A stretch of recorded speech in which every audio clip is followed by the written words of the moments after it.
Coordinate geometry का। किसका है? कोऑर्डिनेट ज्योमेट्री का है। दिया गया कि x और y में एक ऐसा संबंध ज्ञात कीजिए कि बिंदु x y बिंदुओं 3,6 और -3,4 से समदूरस्थ हो। ठीक है ना। ये क्वेश्चन आपका 2020 में पूछा गया है, 2023 में पूछा गया है, 2024 में भी पूछा गया है। इसलिए इस क्वेश्चन के 2026 में यूपी बोर्ड के पेपर में आने की पूरी संभावना है। ठीक है ना, यानी कि आ सकता है। इसलिए भैया इसको ध्यान से पढ़ लीजिए। और ये क्वेश्चन है, हमारे पास एक बुक है क्लास 10th मैथ की, मनोहर रे, डॉक्टर हर स्वरूप शर्मा, भगवत स्वरूप शर्मा की पुस्तक है क्लास 10th। और ये क्वेश्चन है कोऑर्डिनेट ज्योमेट्री। ठीक है ना। इसमें लिखा गया है कि x और y में एक ऐसा संबंध ज्ञात कीजिए कि बिंदु x y बिंदुओं 3,6 और -3,4 से क्या है? समदूरस्थ है। NCERT Uttar Pradesh 2020 MX, 2023 DB और 2024 HX, यानी कि पेपर के कोड दिए गए हैं। यानी कि ये क्वेश्चन जो आपका है 2020 में पूछा गया, 2023 में पूछा गया और 2024 में पूछा गया। अगर 2025 में नहीं पूछा गया होगा तो 2026 में आने की पूरी क्या है इसकी संभावना। तो इस क्वेश्चन को ध्यान से देखिए करेंगे कैसे। कह रहा है क्वेश्चन में कि ये जो बिंदु आपका है x y ना, कौन बिंदु? x y। जो x y बिंदु है,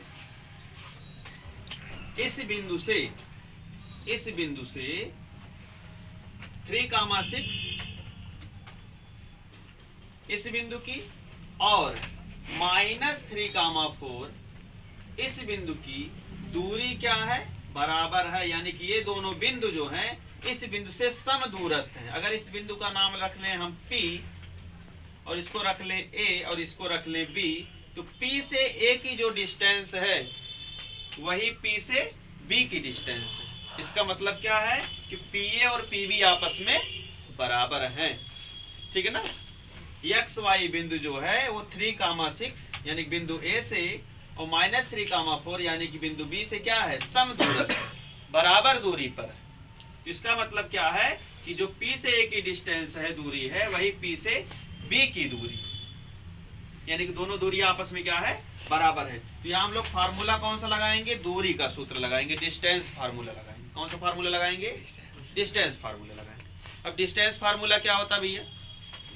है D बराबर होता है √x2 - x1 का whole square plus y2 - y1 का होल स्क्वायर। तो इसके लिए भी लगाएंगे और इसके लिए भी लगाएंगे। पहली चीज तो ये लिखेंगे कि point P x, y is equidistant from points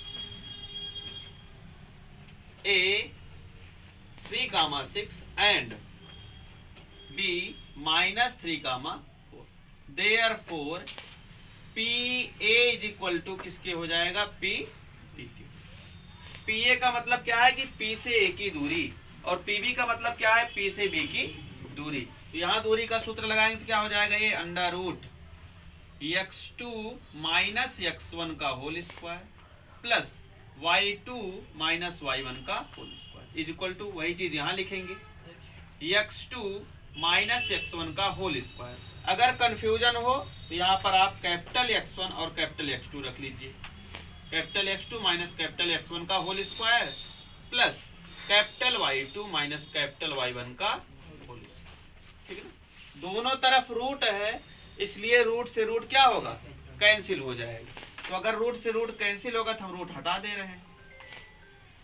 ठीक है ना। क्या कर रहे हैं? रूट को हटा दे रहे हैं। ठीक है। अब वैल्यू रखिए। यहाँ पर हमको P और A की पॉइंट्स रखने हैं यहाँ पर।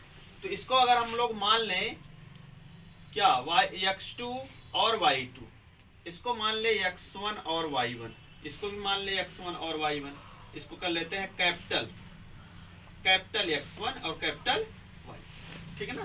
तो सब लिखेंगे वैल्यू, क्या लिखेंगे यहाँ पर? x - 3 x माइनस 3 का whole square plus y minus 6 का whole square is equal to क्या होगा यहाँ पर x माइनस 3 है तो माइनस माइनस का इंटू क्या होगा प्लस 3 हो जाएगा का होल स्क्वायर और प्लस y2 की वैल्यू कितनी है y है तो y माइनस 4 का होल स्क्वायर। अब होल स्क्वायर दोनों तरफ लगाएंगे, यहाँ पर भी लगाएंगे a माइनस बी का होल स्क्वायर, यहाँ पर भी लगाएंगे a माइनस बी का होल स्क्वायर, इधर लगाएंगे a प्लस बी का होल स्क्वायर, यहाँ लगाएंगे a माइनस बी का होल स्क्वायर। होल स्क्वायर लगा करके इसको ब्रेक करेंगे, तोड़ेंगे।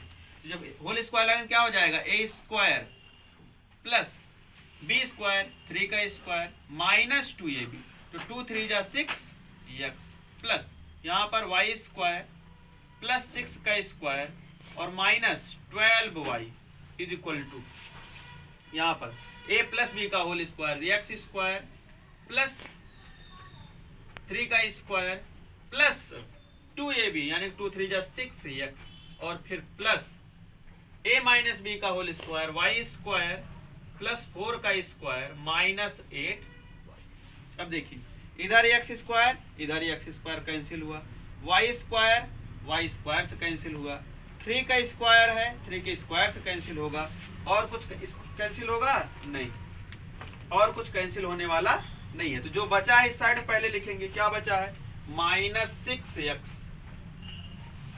प्लस 6 का स्क्वायर क्या हो जाएगा plus 36 minus 12y is equal to इधर क्या बच रहा है प्लस 6x, 4 का स्क्वायर कितना हो जाएगा प्लस 16 और माइनस 8। ये सारी वैल्यू इधर ट्रांसफर कर लेते हैं इस साइड से इस साइड में, तो minus 6x plus 36 minus 12y, ये प्लस है तो माइनस 6x, प्लस है तो माइनस 16 और माइनस है तो plus 8y is equal to minus 6x क्या हो जाएगा माइनस 12x हो जाएगा। माइनस माइनस आपस में क्या होंगे जुड़ जाएंगे, तो माइनस 12x माइनस 12y और प्लस 8y कितना हो जाएगा, ये माइनस है ये प्लस है, इसमें से ये सब्ट्रैक्ट होगा आएगा माइनस 4y, इधर है 36 प्लस में इधर है माइनस 16 कितना हो जाएगा प्लस 20 इक्वल टू। अब सब में से 4 हमारा कॉमन है, अब 4 के साथ साथ माइनस 4 भी कॉमन कर लेंगे, तो माइनस 4 अगर कॉमन कर लिए तो 4 3 जा 12 प्लस y और यहाँ पर माइनस 5 इक्वल टू माइनस 4 को ट्रांसफर करेंगे, माइनस 4 का मल्टीप्लाई इधर जा क्या करेगा डिवाइड करेगा, तो ये हो जाएगा 3x plus y minus 5 equal to 0 को डिवाइड करेगा तो 0 हो जाएगा। तो ये हमारा क्या आ गया x y में रिलेशन आ गया, relation between x and y, relation between x and y, ठीक है ना। ये आपका क्या हो गया आंसर, ठीक है।